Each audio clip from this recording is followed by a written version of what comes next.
Testing. Oh, okay. We're up. Bismillahirrahmanirrahim. Wabihi nasta'in. Good afternoon, everybody. I hope everybody had a good lunch. And following after lunch, you guys had some coffee to make sure you guys are stay awake. Okay. First of all, I'd like to welcome you to the dive into dynamic world of SMEs in ASEAN, especially on ESG, the session for today.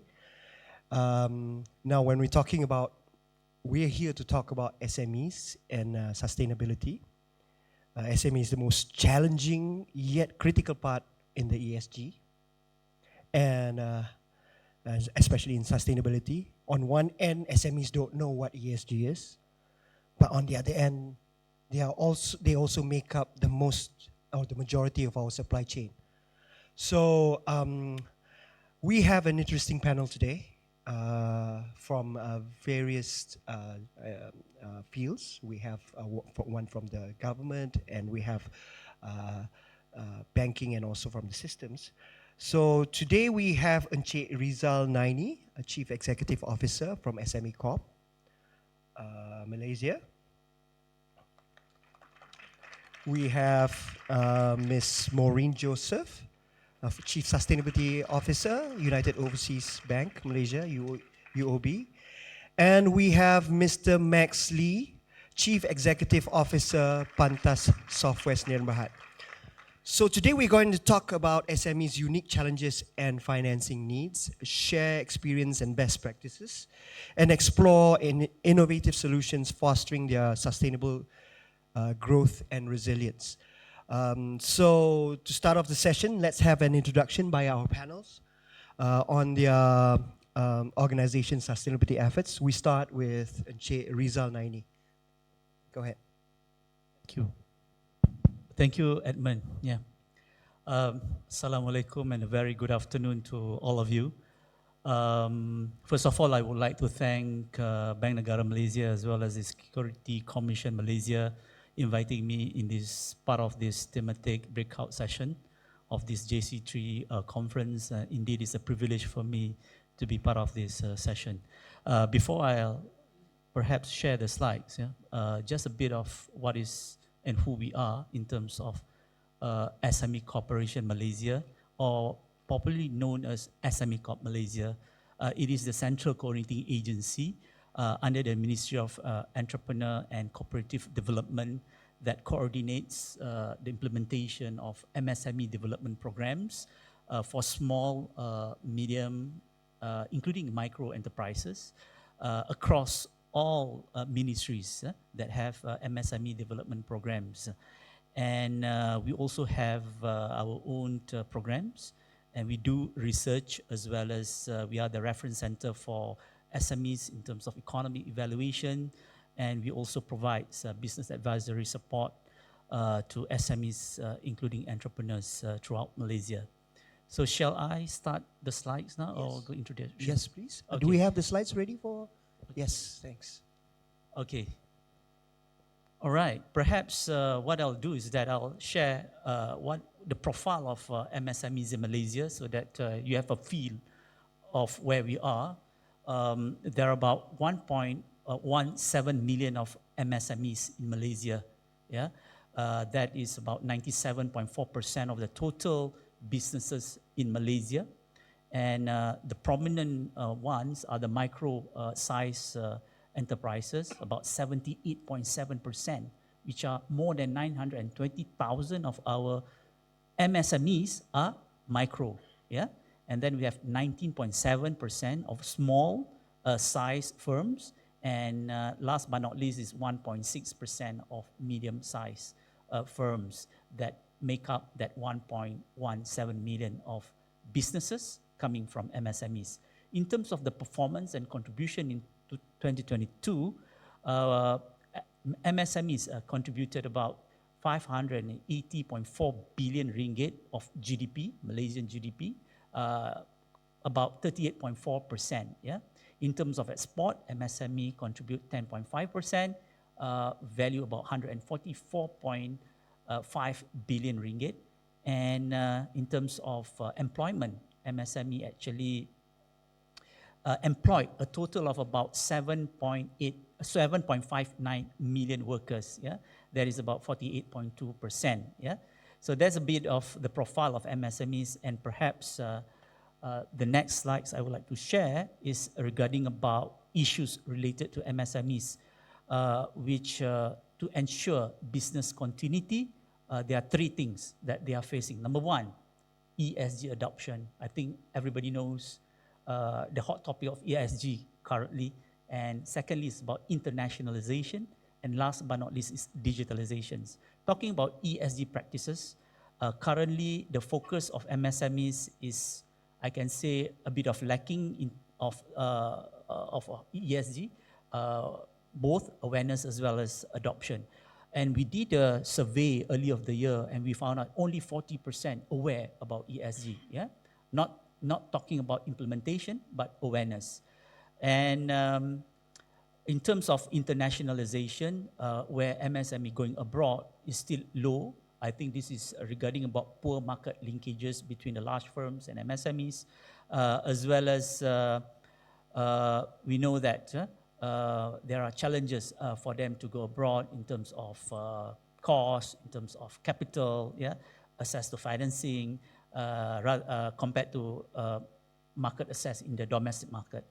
And the last but not least, regarding about digitalization, the online presence of MSMEs, I can say there are a lot of MSMEs have a lot of like gadgets like laptop, computers, iPad, smartphones, yeah. But when it comes to digitalization, it's still very low. We can see that more than 80%, yeah, have all those computers, what we call it as computerization, as well as online presence like in the IG, in the FB, whatever social media they have, yeah. However, digitalization only about 54%. Yeah, they digitalize their business processes. So there is a gap there that SMEs, or including the micro enterprises, need to digitalize their business processes to be on top of their game. Yeah.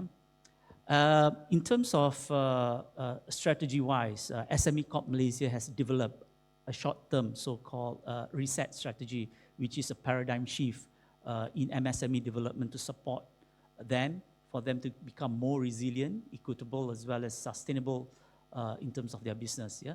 The first one, which is RE, stands for reform. So we want to see policy that support need to be in place for progressive development MSMEs. Secondly, S, sustainability, which I think is very important, that they need to actually have a business continuity, measures including the enhanced participation of MSMEs in ESG, as well as E, stand for expert, need to look into how MSME have their talent, continuity, and retain the talent so that they don't have problems in getting their businesses to be more so-called in a high level rather than the low levels. Last but not least is T, stand for technology. As mentioned, digitalization is very important. Same it goes to technology adoption, including IR 4.0, digital applications, as well as e-commerce. So these are the reset strategy that we have developed so far. In terms of programs, as I mentioned earlier, SME Corp Malaysia is a central coordinating agency. We coordinate, we monitor, we analyze, and we report back all the performance of MSME development programs across Malaysia by the ministries as well as agencies. 225 entrepreneurship as well as MSME development programs has been implemented in 2023.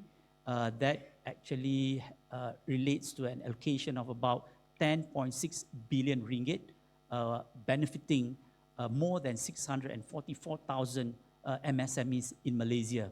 Yeah. In terms of the program includes not only access to financing, even though access to financing is the major one. We have about 96 access to financing programs. Yeah? The rest are human capital development, market access, innovation and technology adoption, as well as infrastructure. Moving on, as we know that the budget 2024 just been announced by our Yang Amat Berhormat Prime Minister, and for SMEs or MSMEs alone, there are about 43.6 billion ringgit, yeah, close to 44 billion ringgit been allocated for MSMEs for 2024. As you can see in the slide, it's a breakdown of access to financing, still the number one so-called assistance that government would like to give it to the MSMEs, 32.1 billion ringgit, followed by agriculture, about 3.2, followed by micro and inclusive development programs, about 3.7 billion ringgit, then agriculture, about 3.2 billion ringgit, technology and digitalization, about 2.3 billion ringgit, infrastructure, 280 million, and last but not least, on the market access, about 112 million. Yeah? The details, I think, will be revealed and published by respective ministries and agencies. But for sure, these 44 billion ringgit are for the MSMEs in 2024.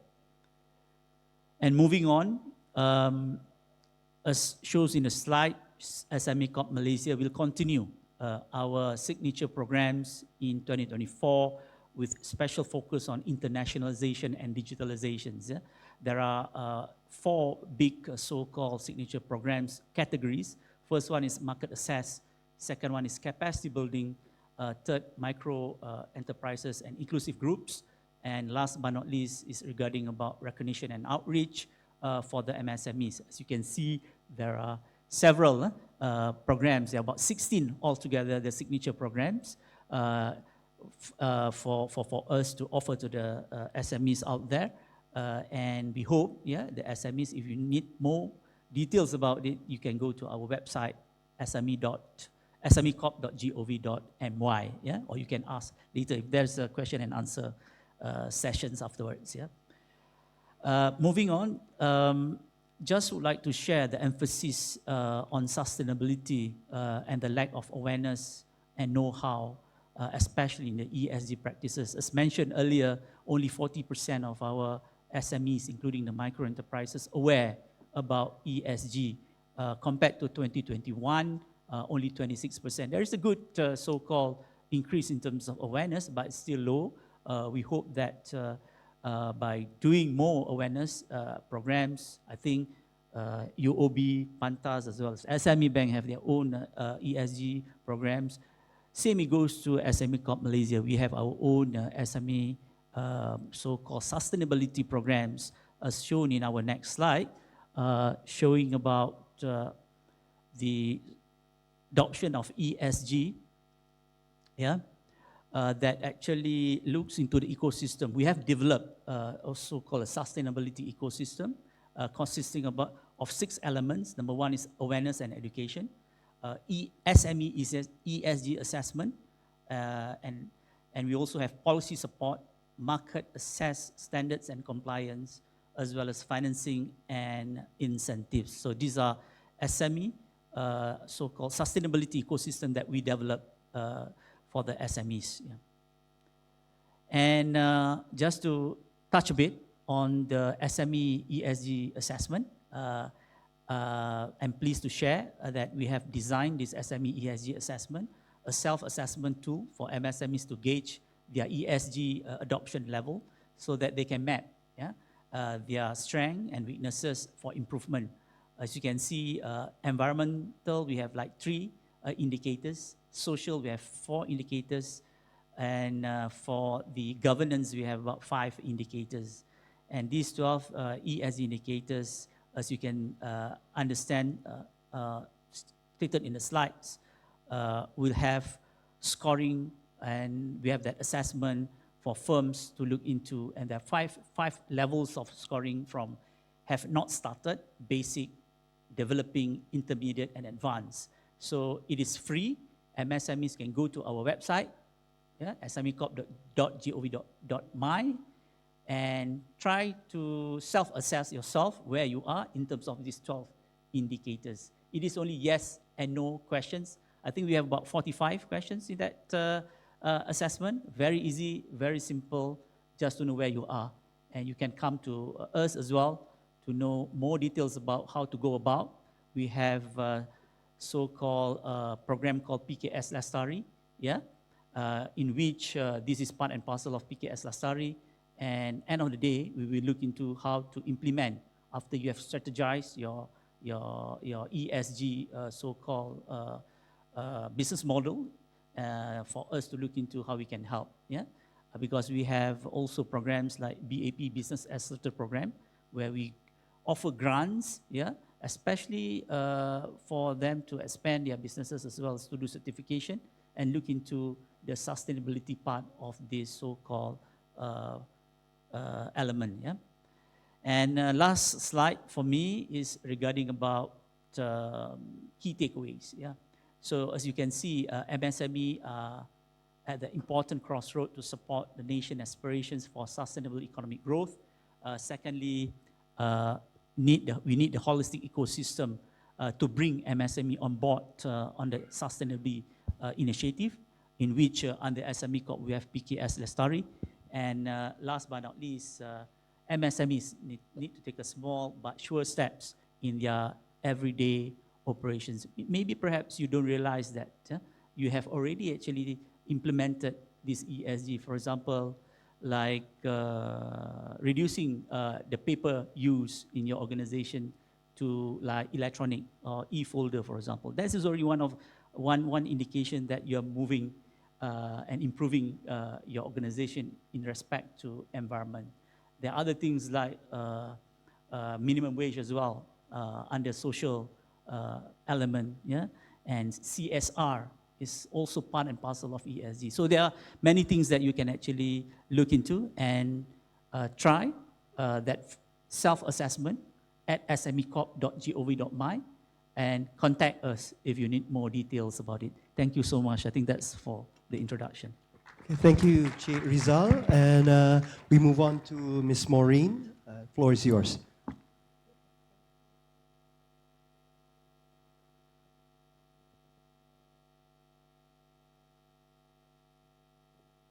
Okay, the good news here is I only have one slide.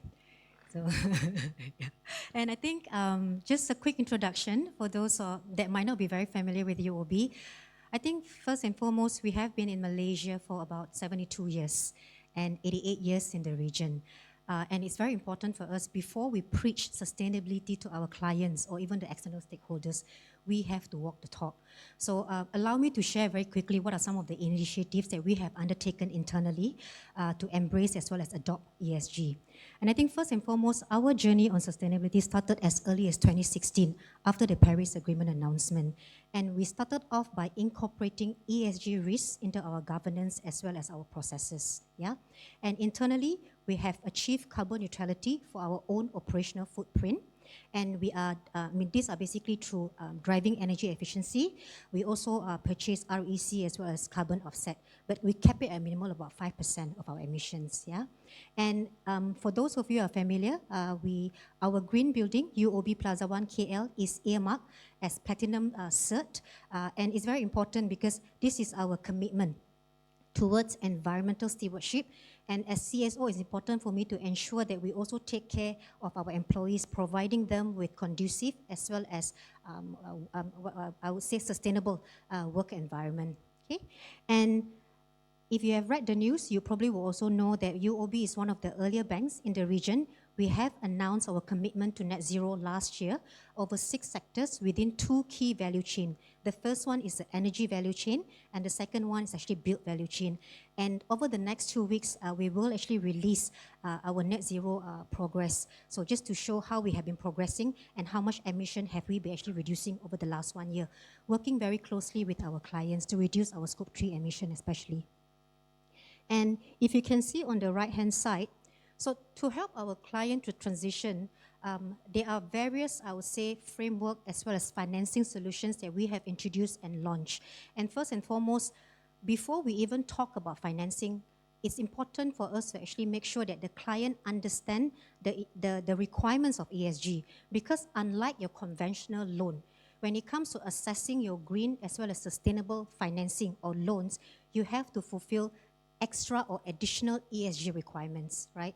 And hence, we have developed the Sustainable Financing Framework, and this has been verified by, second-party opinions to make sure that we adhere to the highest standards. And there are 5 types of Sustainable Financing Framework that we have launched. The first one is for green building, second is for smart city, third is circular economy, fourth is sustainable or green trade financing, and fourth, the last one is transition financing. And it's very important. This framework will actually guide the client as well as even our own RMs. So the client will know before they can access what are the prohibited activities, what are the qualifying criteria, what are the reporting requirements that they have to fulfill so that they can seamlessly access to the green as well as sustainable financing by the bank. And it's also important to note that other than the framework as well as the green and sustainable financing, UOB have also introduced 3 ecosystem solutions. And this is one of the, I would say, one of our unique proposition. And these ecosystem solutions cuts across 3 main green growth area. The first one is solar, we call it U Solar.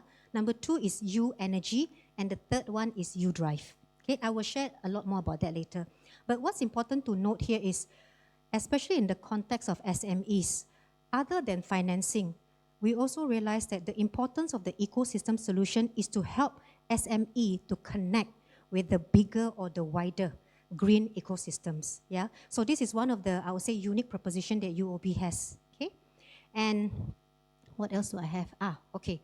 And I think what we also notice here is on our own, it's not enough if we really want to help the SMEs to transition. So that's why I think if you have heard yesterday, I think we have JC3 SFG has actually announced the launch of the ESG Jumpstart program. So that program is actually a program driven by industry effort, co-chaired by UOB as well as Bank Negara Malaysia, and happy to also share that SME Bank is also one of the member, SME Corp is also one of the collaborator. Because one thing we realize here is the banks, the agencies, the ministries, all are trying to drive ESG for the SMEs. So it's important that at some point, we all actually have to come together, right? So the intent of the SFG or the SME focus group is with that in mind. So although at the starting point, I think it's more about pulling together all the key stakeholders. At some point, there will be calibration, and also there needs to be alignment. So this is the starting point of, I would say, collective effort across the various stakeholders in Malaysia to help our SMEs to transition. Okay? And in addition to, I would say, this SFG, what UOB has also done here is, just now I mentioned about net zero. So specifically for Malaysia, we have identified 10 anchor clients. And these are basically the large conglomerates. So we are working with the large conglomerates to decarbonize their scope 3 emission. And how do we do that? 2 things. Number 1 here is we conduct outreach program with our large anchor.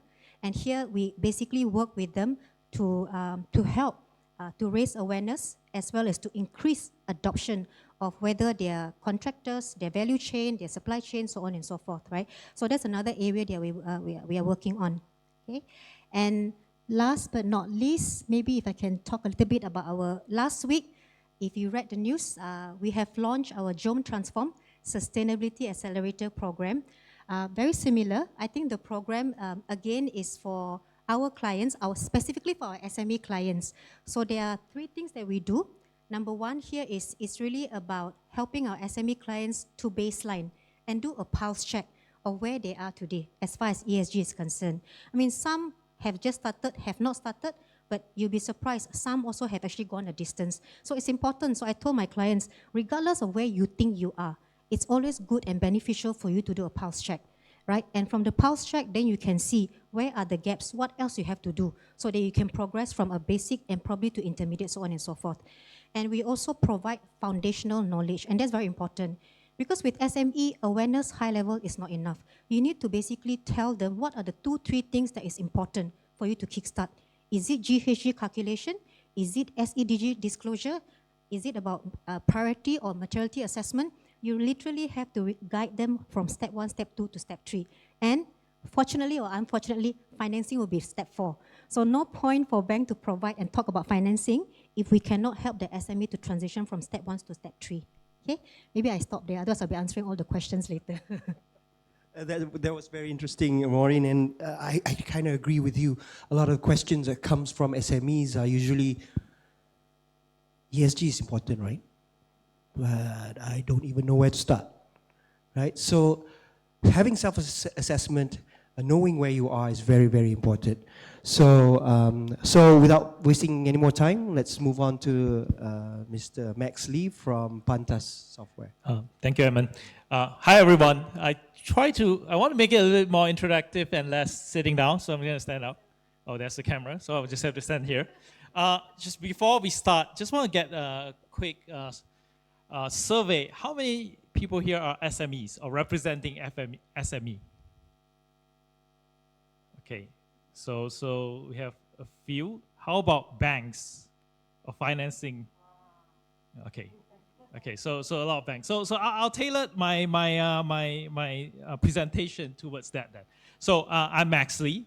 I'm the CEO and co-founder of Pantas. So what we do is we actually help corporations to calculate, manage, disclose their emission, and of course get financing by working with all the relevant ecosystem partner. So just for the SME or for people here who are not familiar with carbon accounting, I'm just gonna quickly show this slide. So when we talk about scope 1, scope 2, scope 3, for people that don't understand, just very quick refresher, apology if you already know this, but this is how carbon is being calculated across the value chain. So scope 1 is very easy. It's a direct emission from your company's facility or your vehicles. That's easy. Second is even easier. It's your electricity bill, especially for SME. But the hard part is what we call the supply chain emission. And this is where, as a SME, you get impacted. Even though you don't really have to disclose your scope 3, but this is how you get impacted. So because whatever you sell, it's other people's scope 3. So let's say you sell to Petronas. Whatever you sell is Petronas category, scope 3, category 1, purchase goods and services. And then, or maybe capital goods, or upstream transportation, or waste generated. So these are all, I'm not gonna go through all the scope 3 categories. Suffice to say that your emission is somebody's scope 3. And that's how you get impacted. And when Maureen said banks, we need to make sure we reduce our scope 3. So that is actually scope 3 category 15. That's where all the banks are impacted. Because under this protocol, this calculation, so if you borrow bank from UOB, SME bank, borrow money from these banks, your admission is their scope 3 category 15. And when they want to reduce their emission, they have to make sure that you reduce your emission as well. And for large corporation, if you watch this very interesting app, if you haven't watched it, Mother Nature by Apple. So they talk about scope 3 reducing their Apple Watch. If you have Apple Watch, carbon neutral, they are talking about this. Scope 3, the whole thing. So it's not just about scope 1 and 2. And for Apple, they hardly produce anything. It's all manufactured by their supplier. So when they talk about carbon neutral for the watch, it's actually scope 3 as well. So I hope that set the stage of the discussion. So the second thing is we always usually get a question for SMEs like, I know ESG is important and all this stuff, but I don't export. So I don't export, I don't sell to Apple, etc. Why do I need to go through the pain? So why do I need to go through the pain? So the issue is, it's for most, yes, you don't have to go through the pain because it won't hit you yet. But some SME have been impacted. And why is that? You just need to sell to somebody that sells to Europe under CBAM or sell to Europe or US where they are required to report their scope 3.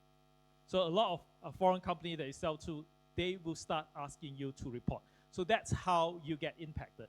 Take, for example, Corsan, one of our clients. So they export close to 90% of they are the glove manufacturer. They export 90% of their gloves to Europe. And then their clients there are asking, we need you to measure, not just measure your scope 3, but tell us what's your plan of starting to manage your carbon, your scope 3 emission. We also have, for example, Thailand. So Pantas, we actually operate across Southeast Asia, not just Malaysia. So Thailand have a huge auto manufacturing hub. So they sell, although the car they produce in Southeast Asia do not go directly to Europe, but because Europe has this thing called European Sustainability Reporting Standard. So as long as you have substantial business Europe, you have to report your scope 3. So that's part of the reason the SME there get impacted. So that is how this thing all drag along everyone to start the sustainability journey. So when it comes to SME, dollar and cents matter. So first thing, if you are in 5 industry, aluminium, iron and steel, fertilizer, cement, and electricity, you'll be impacted by CBAM. CBAM started early this month with the calculation. The tax will come in 2026. And that's the initial industry, but there are talks that substantially they will cover other industry as well. So you'll be impacted sooner or later. So, and then, of course, as I mentioned, the European have the ESRS, European Sustainability Reporting Standards. You have IFRS launch a new sustainability reporting, ISSB, where Scope 1, Scope 2, Scope 3 need to be reported. So if you're a large corporation, you need to report your Scope 3. It means that you need help from your SME to report. So this is how, or this is the how the SME get impacted. So what we did was we actually partnered with Bank Negara to launch this we call the Greening Value Chain Program. It was announced during COP last year. And then we started implementing it early this year with, we started with Kosan. And then now we have, so this is the program that was mentioned by our governor yesterday. So it's an end-to-end program to help SME that's impacted to start to do, to start to calculate the emission, etc., so that they are ready to comply with CBAM, etc. So we are not, it's a more targeted program. We're not trying to preach to all the 1.2 million SME in Malaysia because we know that not everybody is affected right now. And if you're not affected, there's no incentive or not a lot of incentive to start doing it. So we started with anchors. So for example, Kosan, they have been requested to match their scope 3. So we start with their supplier. So their supplier get capacity building, training, etc., from not just from us, from our partner, MGTC, BSI, British Standard Institution, etc. And then after that, they get a very easy to use software for free to do the calculation, etc. And then, and after that, the software is smart enough to say, okay, I know that you have fleets, etc.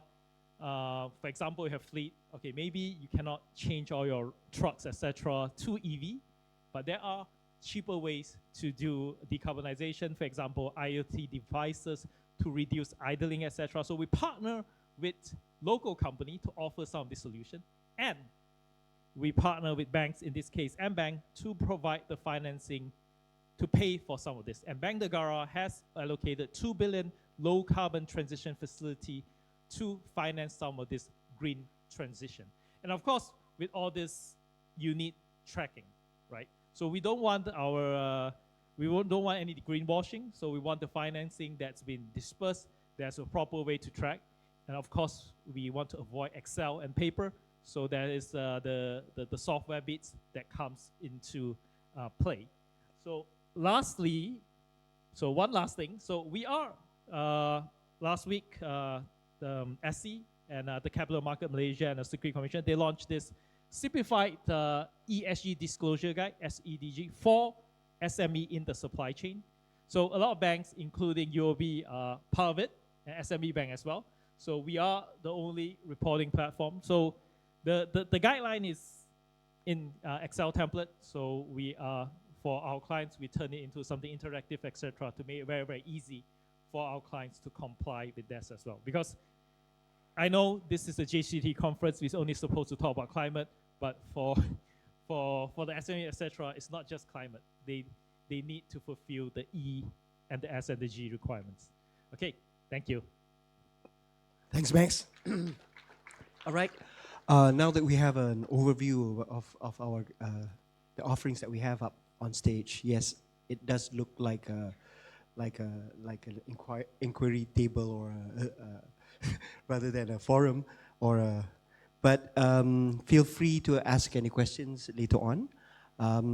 So we move on to the overview question first. Given the diverse nature of SMEs in ASEAN region, I mean, we have, you know, the big, small, different industry and different nature of business for all SMEs within the ASEAN region. What are some of the common things that you observed when it comes to their challenges and aspirations in achieving sustainable growth? So let's start with Rizal Naini from a government agency perspective. Yeah, thank you for the question. As I mentioned earlier in my slides, the prevalent challenges faced among the MSMEs in Malaysia, as well as in the ASEAN region, because talking about ASEAN, are the ESG adoption, number one. Number two is internationalization. And number three is digitalization.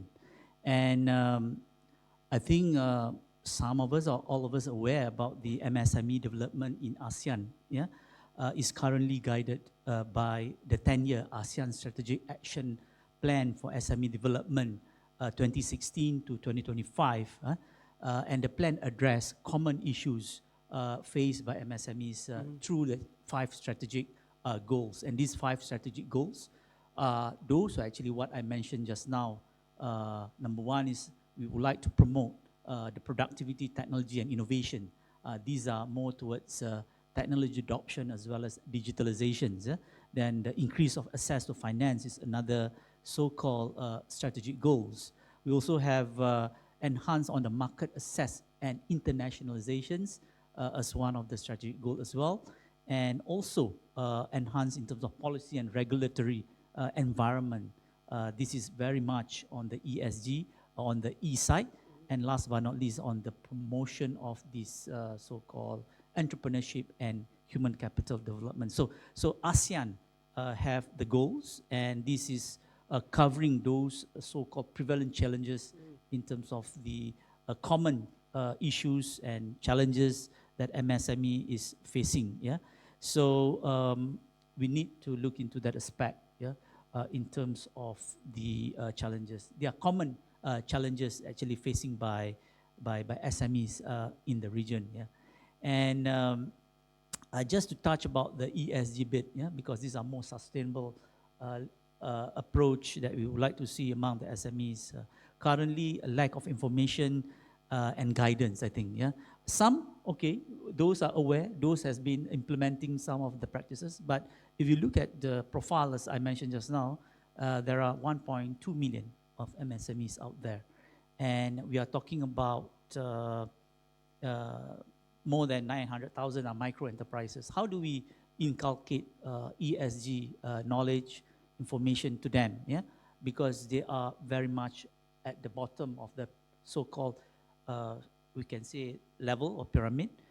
So they need to know what good for them, rather than they need to invest every single thing of that ESG kind of elements or practices. Yeah, but our focus here for ESG are more for those who are in the supply chain, in the international market. Yeah, those are more like the small and medium, which are about 21 to 20% of that 1.2 million, but still a significant number of business establishments. We are talking about another 20% of 1.2, but more than about 240,000, yeah, or more, for them to actually make sure that they are ready in terms of ESG. They need what to do, especially when they talking about scope 3, yeah, part of the supply chain of the multinationals or large firms. So I think MSME sustainable ecosystem, as I mentioned just now, under our program called PKS Lestari, are very much for the SMEs to understand and make sure that they know how to strategize their ESG, yeah, and end of the day is about their action planning and what are their priority in terms of investing or spend on the ESG kind of improvement or action items. Yeah.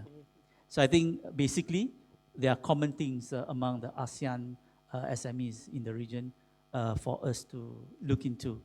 And I believe with the banks are here, the government is here as well in supporting the MSMEs. We should not actually look that as a second priority. I think it should put as a first priority for them to be ready in their business, especially during the export. Yeah. I tend to agree with you, Rizal, when it comes to SMEs and ESG. That reminds me of last year when we had this focus group together with United Nations Global Compact with some SMEs. First thing we asked about ESG, they don't know what it is. Some think it's an engineering term. Some people, some of them even think it's a type of kuih. I cakap, no lah, Kak, that one is kuih suji, bukan ESG. So, but then again, yeah, this is a type, when you don't even know what it is, imagine you're telling them what to do. So it's even harder to do that. So some of them, the thing that we usually tell, a lot of other banks and also the other companies, and especially with the ESG supply chain, is tell them to calculate and measure what they have right now. And you start with each of these SMEs when they have their own scope 1s and scope 2, these scope 1s and scope 2 will become scope 3 to the banks, to the suppliers, to the customers. So this is why it's very important to get your SMEs under you to have this awareness.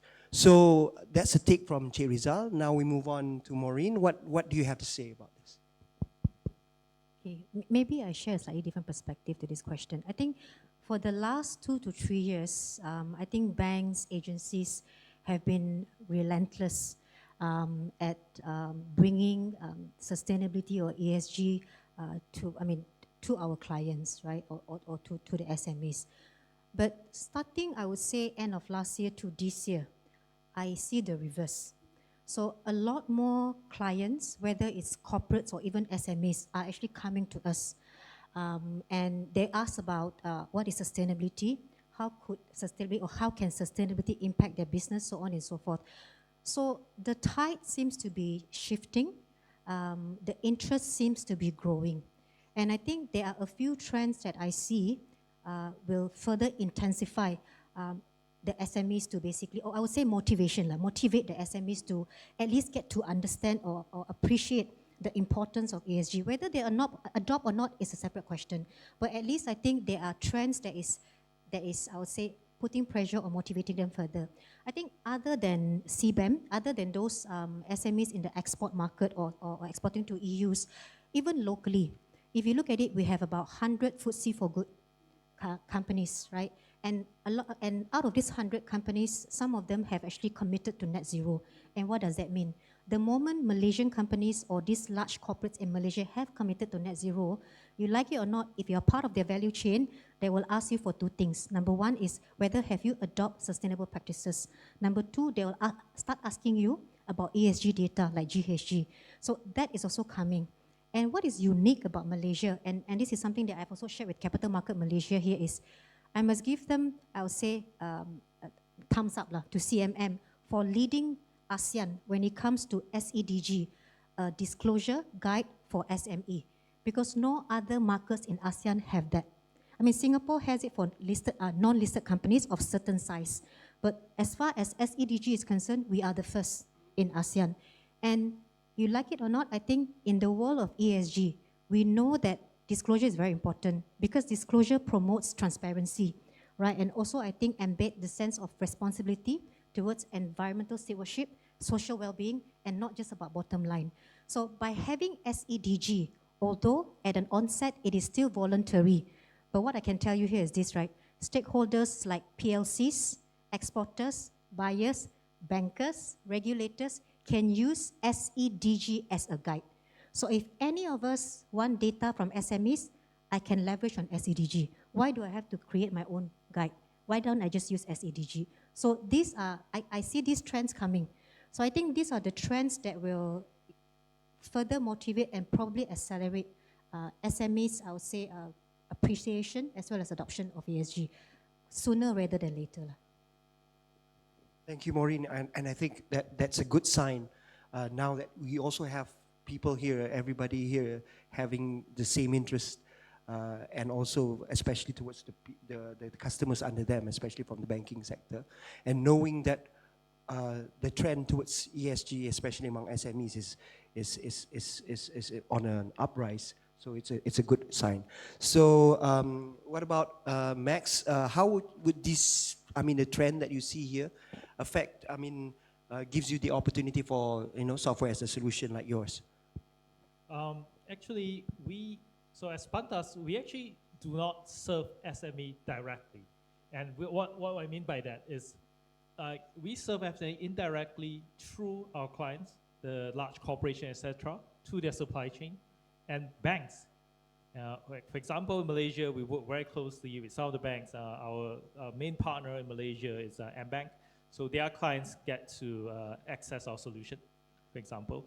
And the way we see it is when there's a need, there will be a solution, right? And what do I mean by that? We now ESG is not just for large corporation. Like our SME clients are actually coming from the banks.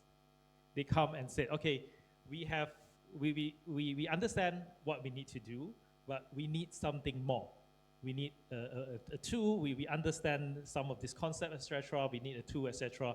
And can you come and help us to do it? Because, like, for example, CBAM is not about just checking boxes and doing forms or Excel. There are certain verification, etc. that they need to do. So they are the ones that come to us. Like, for example, we're gonna hold a CBAM session in Bangkok in 2 weeks. So because there are a lot of steel company, etc., that they export, so and they are not listed, so they have certain requirements. So they come to. So we work very closely with the banks and also the large corporation in through where their suppliers need to comply with this. And and we heard from the SME across ASEAN, the main reason they can't comply is lack of resources. That's one. And then, but sometimes even lack of resources, not just money, but the talent. Like, you cannot afford to, as an SME, to hire a CSO. Maureen is great, but she doesn't come, she's not, yeah. So solution is, technology is a very good solution for that. Because technology, you can do e-learning, generative AI. So for example, our software, you can actually ask ChatGPT-like question on what's my emission hotspot, how do I reduce my carbon emission, what's the return on investment, how much it will cost, what's the payback period, etc., etc. There are technology there, and we are trying to leverage that kind of technology to help the SME to go one step further. And the other thing I want to emphasize is, at least when the SME come to us, or some of these larger SME that come to us, they actually don't see it as a cost. They see it as a competitive advantage. So I'll just give you one example. Can't name the company because they're going through this process with us. So they want to sell to the European automakers. And their product, their product is great. They have some features, etc., that set them apart. But they believe that what they can is, they believe that their production process is low carbon, etc. And but the client says, like, yeah, great that you tell us all this. What is your product carbon footprint? Like, can you show us how Apple is doing? How many % of that is from energy? How many % that is from material? How many % is that? And they was like, okay, no. But this is some of the things that they can do, and that's some of the things that we're helping them to do so that they are more competitive. So it's not just ESG is not just about talking or checking form, but we're bringing them to the next level, and that's the opportunity for technology, because a lot of this after the early phases, it's really hard to not use technology to do some of the stuff that we talk about. Thank you. Thanks, Max. I kind of resonate with that, especially when you were saying that you don't serve SMEs directly. I share that sentiment completely, because when it comes to ESG, when you talk to SMEs, trying to tell them you need for a better future, say, Abang, I want to pay not for the future, I want to pay next month's rent. Okay, that's more important to me. And that's why the approach towards going into that supply chain from banking, from large GLCs and whatsoever, needs to be there to push down the agenda, to ensure that the SMEs comply, so that, countrywide, we're more ready for exports, for compliancy, moving into a better economy in the future. So we move on to the next question. I think this one goes to Maureen, as she's from the banking sector. I have a lot of bankers here. Can I get them to answer? A lot of bankers too here, yes, as well. So, given that UOB has a regional presence and more in one country, how have SMEs in the region approached the issue of climate finance, and what are some real-world obstacles they've encountered? Okay, maybe what would be good is, let me share some real data, right, to substantiate that, right? I think early this year, we've conducted a survey for about 520 of our SME clients in Malaysia, and these are real data, right?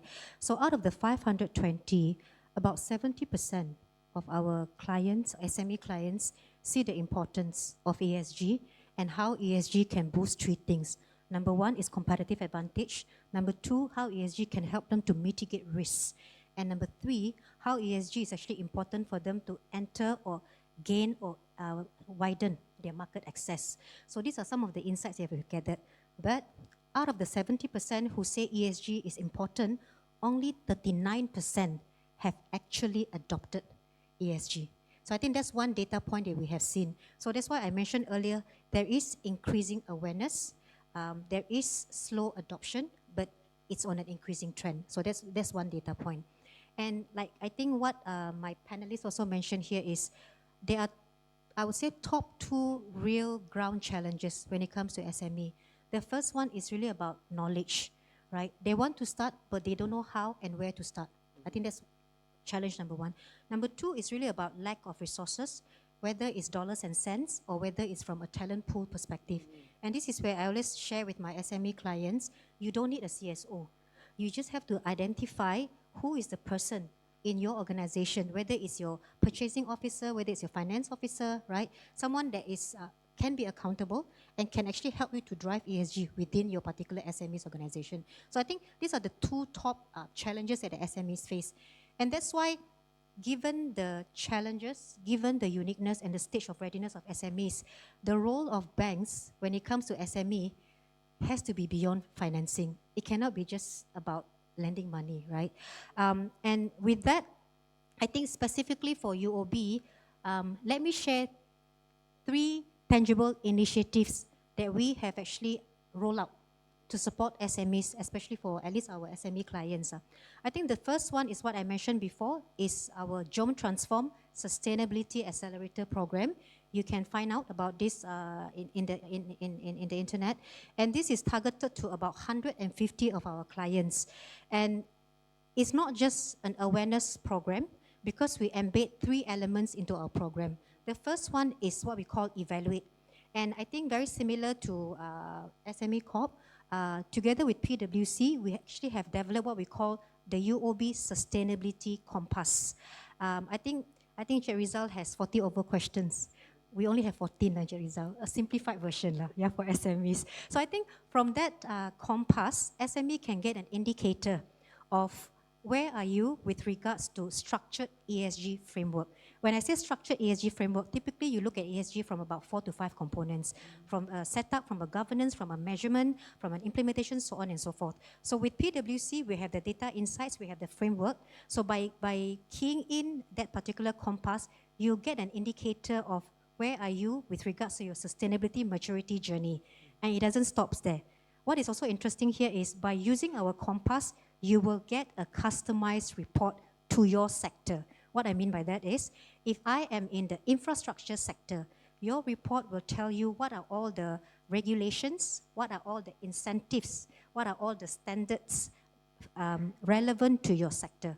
And in addition to that, customers can also know within your sector, for example, where are your peers? If you are in basic, your peers are in intermediate.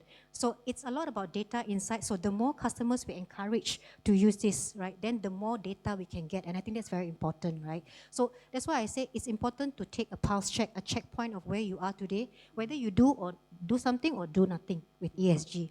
Then second thing is what we call enable. So when it comes to enable, our program is not just high-level awareness session. We partner with CMM to talk about SEDG. There are 35 SEDG indicators, but you don't have to fulfill all at the onset. Just do 11. The 11 are the most, I would say, basic and immediate indicators that SMEs should at least try to fulfill, and they can fulfill that. I think the only one part that is probably a little bit more challenging is where Max can come in, which is the GHG emission part, right? And I think it's important because we also want to educate and tell our SMEs that disclosure is not as scary as you think it is. Some parts you already have the answer, right? But I think it's really about getting familiar and getting to know what is coming, yeah? Then the second thing here is really hand-holding them to calculate scope 1 and scope 2. If you just tell them, okay, I need your scope 1 and scope 2, then they wouldn't know how to calculate. And if you tell them, go and read GHG protocol, they still don't know how to calculate. You literally have to tell them, bring your last 3 years electricity bill, so on and so forth, bring it to the program. We give you not a software, mine is Excel still, by the way. So we give you the formula in the Excel, then you can actually calculate your scope 1 and scope 2. Right? And also, I think one of the initiatives I think TNB is also looking at here is to potentially embed the GHG calculation into the electricity bill. So technically, with that, your scope 2 is already done. So it's important for the SME to know that it's not that difficult for them to kickstart some of this, right? And the third thing that we do is really about prioritizing. Yes, it can be very overwhelming. There's a lot of things that needs to be done, but let's talk about what are the 3 things that you can do that will have the most impact to your business, to your stakeholders. So this is what we cover under under enable. And the last part is basically execute. Execute is very important. Again, it's about, if I want to do 3 things, right? How can bank comes in? How can ministries comes in? How can Bank Negara come in? So this is where financing comes. This is where grant comes. And a lot of them didn't even know, for example, there is this LCTF by Bank Negara, which provides fixed financing, right, for what you call it, for low carbon related initiatives. So a lot more awareness needs to be done. So SME knows that if there is a need for financing, there are various options available. Even MGTC has GTFS 4.0. So it's more about making sure and creating the awareness of like grant, incentives, financings are available. So work with your banks. Actually, all banks also have this, right? And find what is most suitable for you. And I also tell my SMEs, not everything requires financing. Some you can use your own cash flow. But some, if we feel that it makes more sense to take certain financing, this is where we can actually engage the SMEs to help them to kickstart their journey. As we are coming to the end of our session, let's go with a round of summarizing thought. I think we start with Cik Rizalu. If you have any summarizing thought, Okay. you want to share? Well, perhaps for MSMEs out there, 3 important things which I actually mentioned earlier. Number 1 is about adopting the ESG practices. Need to actually know where to get the information and knowledge on ESG. And number 2 about digitalizations. And number 3 about internationalization. So these are the 3 so-called challenges that they're facing. And we have so-called support to them in terms of programs, incentives, as well as assistances. Yeah, especially on the ESG, there are government actually offer a lot of these tax and non-tax incentives. I think by Bank Negara as mentioned just now. Yeah, a lot. Yeah? And on the tax deduction as well, especially for example in the budget 2024 that has been mentioned. Tax on ESG related expenditures up to 50,000 ringgit can be obtained, and then tax deduction on voluntary carbon market as well up to 300,000. So perhaps the MSMEs need to know where to get all this information and get this so-called assistance directly from the government. Yeah, that's all. Thank you. Maureen, what about you? I wanted to share about the U series tapi tak sempat, tak apalah, next time. But I think what is important here is we should look at sustainability and survival as two sides of the same coin. Right. I think that's very, very important, right? And I always encourage the SME to embark on ESG journey now. Why? Because I think the market is conducive. You have support from the government, the ministries, SME Corp, multi-stakeholders are supporting, putting efforts, right, to encourage ESG adoption. You also have support from banks, right? And I think what is also important here is you even have private capital, all these things. At some point, the regulators, the investors, the banks will probably factor in unmitigated transition and physical risk into the pricing.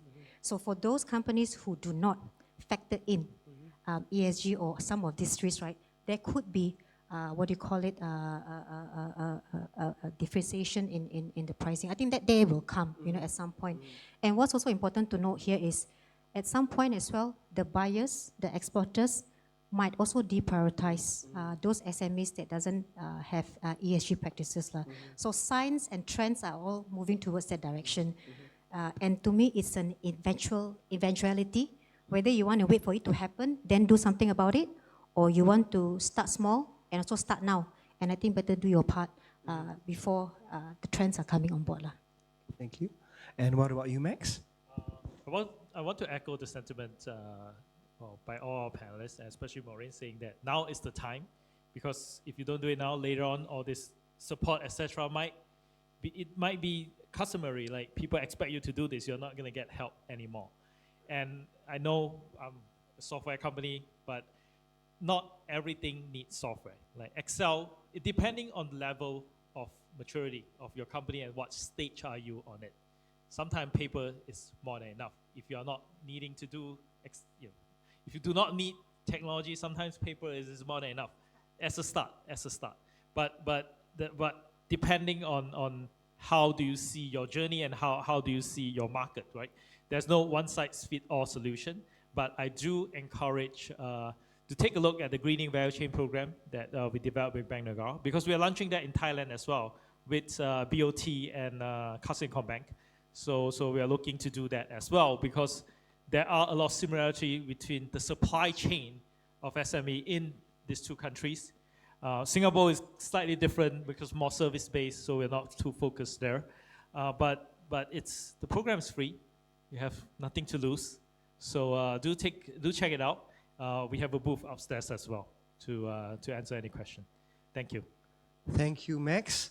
On my side, I do have a solution for especially your SMEs. We have a free program that's already been financed paid for by the government. It's called Scheme Incentive Kelestarian. So if you have your SMEs and you need them to be trained, at least for some awareness, get them on www.cedar.my, like CEDAR, some pronounce it as CEDAR, some pronounce it. Remember the Cedar tree, right? Not the Meranti tree, the Melayu tree. Meranti tree is a different agency. So we are CEDARS or CEDAR.my. So look for that. Look for Scheme Incentive Kelestarian. Registration is still open. We are looking for 2,000 sign-ups in case some dropouts. So get them to sign up on that program. So with that, I would like to thank all of the panel members for their time and sharing today. We hope that the sharings have been the sharing would provide insights and inspire everyone here on their journey to sustainability. And I would like to also thank all of you for your time being here, and also to the viewers out there. Thank you, and let's hope we all go on this journey together. Thank you so much.